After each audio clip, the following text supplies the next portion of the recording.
ఎప్పుడు ఆవేశమో కోపం తగ్గడానికి ఒక మందిరం ఉందండి మన ఇంట్లో, దయచేసి దాన్ని ఉపయోగించుకోండి. అదే పూజా మందిరం అమ్మా, అదే పూజా మందిరం. ఆవేశమో కోపమో రాగానే సైకాలజిస్ట్ దగ్గరికి పరిగెట్టకండి. వాళ్ళు ఏం చేస్తారో చెప్పలేము. 4 సార్లు స్టాండప్, 4 సార్లు సెటప్ అని 4,000 తీసుకుని you should change your mind set అంటాడు. అది చేతకాకే కదా నీ దగ్గరికి వచ్చింది. ఎవరు మార్చలేరండి, ఎవరు మార్చలేరు. 18 ఏళ్ళు దాటిన వాడి యొక్క బుద్ధి మారాలంటే ఇద్దరి వల్లే సాధ్యం అవుతుంది.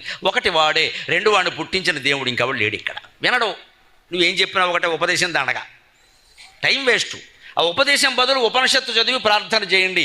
ఇది నా వల్ల కాదు, ఇది నా వల్ల కాదు పరమేశ్వర, కొడుకు వల్ల, కూతురు వల్ల, భార్య వల్ల, భర్త వల్ల, నా కుటుంబ సభ్యుల్లో ఒకరి వల్ల నేను ఇంత యాతన పడుతున్నా, వీడిని మార్చే పూచి నీది అంటే అమ్మవారి దయ ఎలా ఉంటుందో తెలుసా అమ్మ. యుగ యుగములు తపించినను యోగ్యుని చేయగలేని జీవుని, యుగ యుగములు తపించినను యోగ్యుని చేయగలేని జీవుని, జగములెరుంగజాలిన